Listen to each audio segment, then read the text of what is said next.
Chapter 33 of Fairy Stories My Children Love Best of All. How Ariadne Helped Theseus. Many years ago, Minos, the king of Crete, was in great distress because a terrible monster called the Minotaur was destroying his people. This fierce monster had the shape of a man with a horned head like that of a wild bull. For a long time Minos had tried to kill him, but could not, nor could he build a cage strong enough to hold the monster securely. As soon as Daedalus, a famous Greek, learned of this great trouble, he went to the king and said, "O Minos, I can help you." "How so?" answered King Minos. "Who are you, and what can you do?" Daedalus replied boldly, "I am Daedalus, the architect from Athens. You surely have heard of me and what I can do." "What?" cried the king. "Are you the famous Athenian sculptor?" "I am," answered Daedalus quietly. "Welcome, welcome!" exclaimed King Minos. "Thrice welcome, Daedalus! You come in time of sore need. Tell me, can you build a cage to hold this wild Minotaur securely? Will you?" "I can and I will, O king," said the sculptor. Thereupon this Athenian stonecutter began to show his wonderful skill in all kinds of handicraft. All manner of tools were soon ready.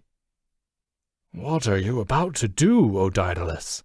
asked King Minos wonderingly. "You will see," answered Daedalus. "I have planned to cut what I call a labyrinth out of the solid rock of the hill just before us." "A labyrinth? What do you mean by a labyrinth?" asked the king. "You will see," answered Daedalus. "I shall hew out of the rock a central chamber with many winding passages leading to it. These passages will be so mixed up that only he who knows the secret can find his way into the central chamber and out again." Then Daedalus showed his plan to the king, who puzzled a long time over the twists and turns. "The windings are certainly very confusing," said the king. "Even though I see them all at the same time, I can see no path clear. I am constantly blocked. What would happen if I were in the labyrinth itself?" When at last this wonderful labyrinth was completed, King Minos and all his people greatly rejoiced. Soon after this, their joy was doubled at the news that the fearful Minotaur had nosed his way into the entrance and had not come out. "You may safely rejoice," cried Daedalus. "Your Minotaur can never find his way out." Now Androgeus, the son of King Minos, was fond of travel. He visited many strange places. While he was in Greece, in the capital city of Athens, he became mixed up in a street brawl and lost his life. When the news reached Crete, King Minos at once went to war against the Athenians. After a furious battle, Athens was taken. The Athenians, to save themselves, agreed to do whatever King Minos wanted. The king of Crete demanded that every 9th year 7 young men and 7 young maidens should be sent to Crete from Athens.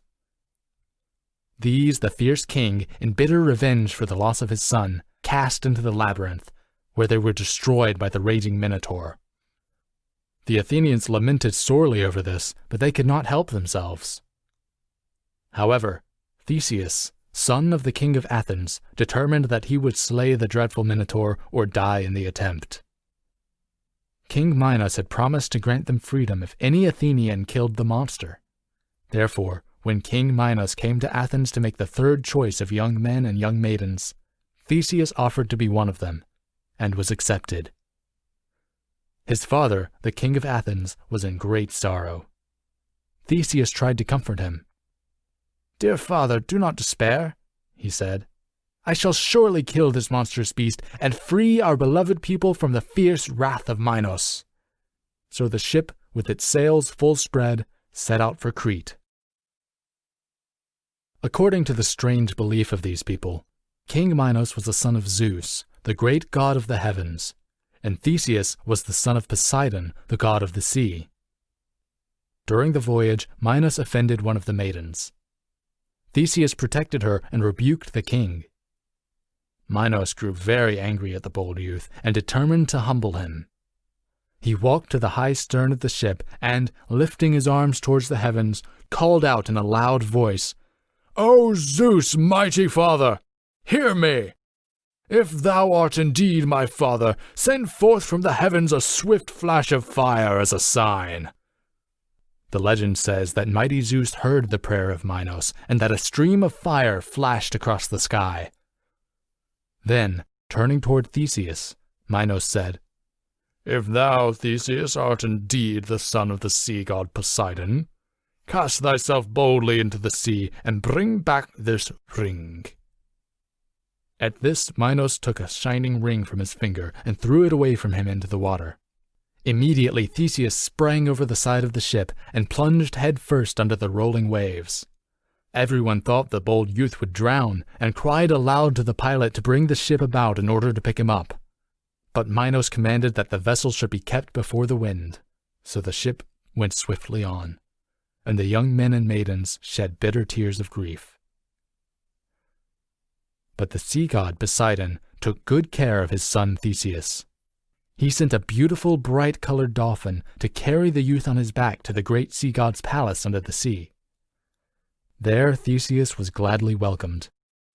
A robe of gleaming purple was thrown around his shoulders, and on his head was placed a wreath of roses.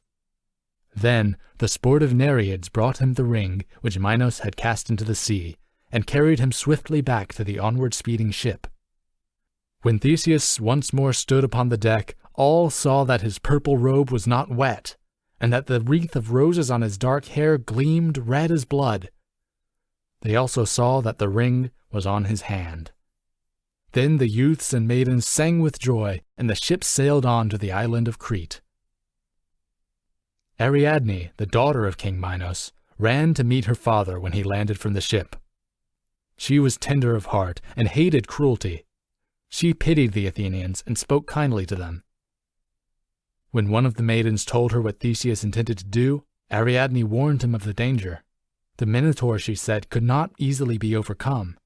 Then, too, Theseus might lose his way in the labyrinth and so perish. Theseus could not be moved from his purpose. Finally, Ariadne promised to help him. When he was ready, she took a large ball of thread and went with him to the entrance of the labyrinth. There she fastened securely the end of the thread. Then she gave him the ball and told him to unwind it as he moved forward.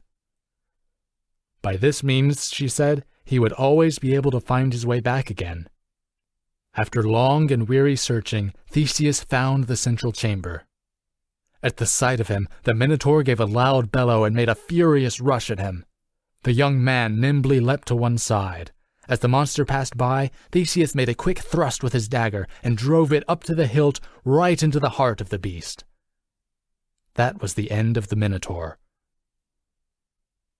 Trembling with joy, the brave young man quickly retraced his steps, and, by the aid of Ariadne's thread, soon found his way safely out of the labyrinth. There he told his story, and demanded the release which Minos had promised. With his companions whom he had delivered, Theseus set sail for home, where there was great joy over his victory. End of chapter 33. End of fairy stories my children love best of all.